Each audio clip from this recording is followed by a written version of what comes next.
Everybody, I would say, came to at this whole process out of her or his own preoccupation.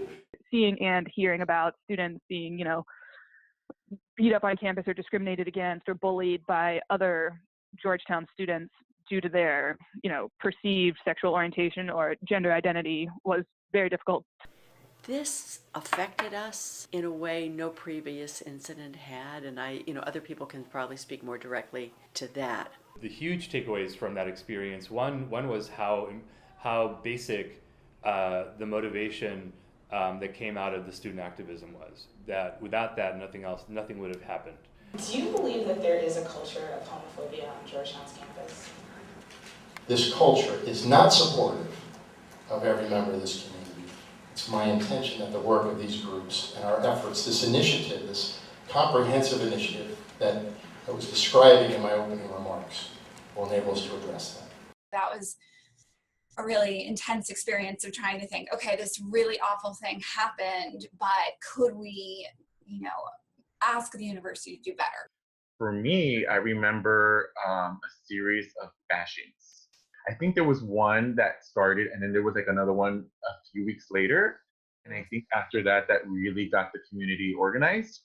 And in thinking about what I was going to say today, what I remember the most is that it wasn't a movement for LGBT students alone. I think it brought a lot of the students together at Georgetown. So it was one of the few times where I was really able to witness students from different communities come together to fight for a cause. I remember around that time when that happened, there was just a lot of fear, honestly, amongst the gays community here, being if someone starts, yelling slurs at me, and they attack me, is the school going to defend me?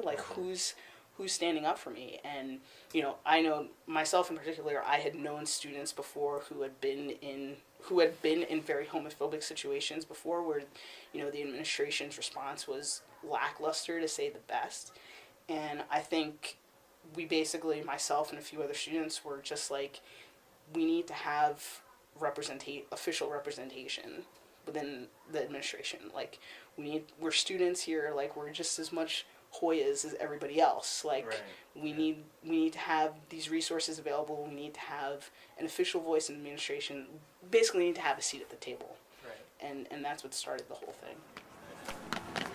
Hey Georgetown, how long's it been? How long till we can feel safe again? Hey Georgetown, how long's it been? Don't wait till a hate crime happens again. Hey Georgetown, how long's it been? How long till we can feel safe again? Hey Georgetown, how long's it been? Don't wait till a hate crime happens again. Demand number 1, protocol.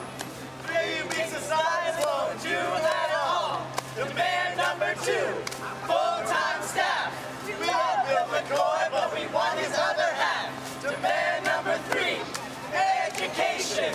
Stamp out ignorance with explanation. Demand number 4, dialogue. We don't want a working group in the fog. So we developed those demands that night, and it was long, and we worked with, there was some 2 students who were sophomores, I think, and they were the head of Pride, and they worked all night with us, and it was, then we brought those demands into a petition, and we brought them to the student body, and I think within 24 hours, we had 900 sign on, people who signed the petition. Something that I have a lot to that campaign is I wasn't super aligned with sort of particular tactics of some of the groups that we work with closely during the Opportune campaign, or was I in ideological alignment to what they stood for, both on more of the progressive side, but also on more of the conservative or religious side. But the important part is that we look beyond the differences to find really clear outcomes that would benefit parts of our communities that we felt we had to advocate for. I also remember the sort of thoughtful conversations in this building and in Healy Hall about how best to respond.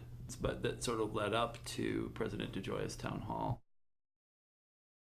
I have a recollection of the lawsuit back in 1980, and there was actually a complaint that had been filed by the District of Columbia Office of Human Rights, And at that time, they had that kind of national visibility as well.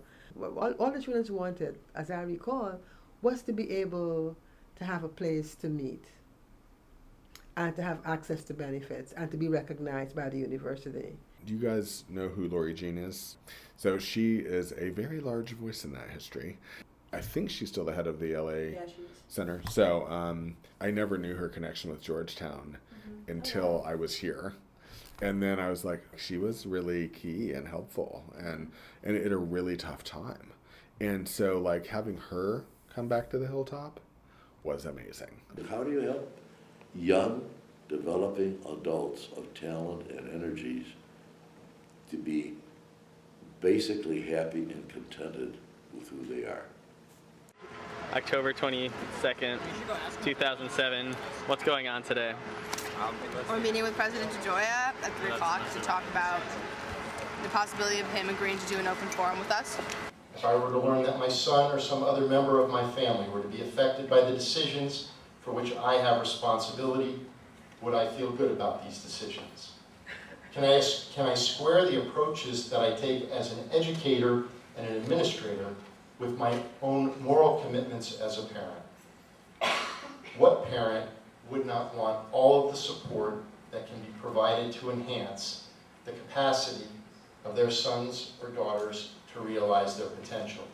I've been asked if I would be open to Georgetown's moving from the current part-time resource coordinator role to a full-time position in an LGBTQ center. The answer is yes. These are important issues, and we need more resources for our students.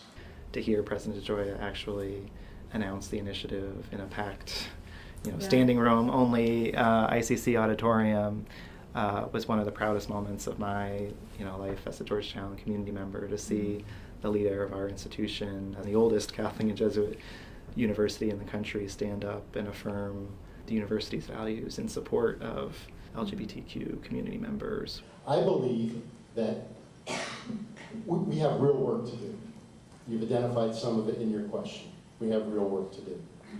At the same time, I believe that the resources that come from this tradition provide us with extraordinary capacities to wrestle with the very questions that are before us. The university still needs, just as every institution in society needs, a radical grassroots activist queer politics. That's not the job of the LGBT Center to lead that. It's their job is to sort of be a home for students. So I do sometimes worry that if we celebrate too much this one victory, that we forget. We get comfortable with this change, and like you said it, like we forget, and sometimes we need a reminder to galvanize this again and get involved.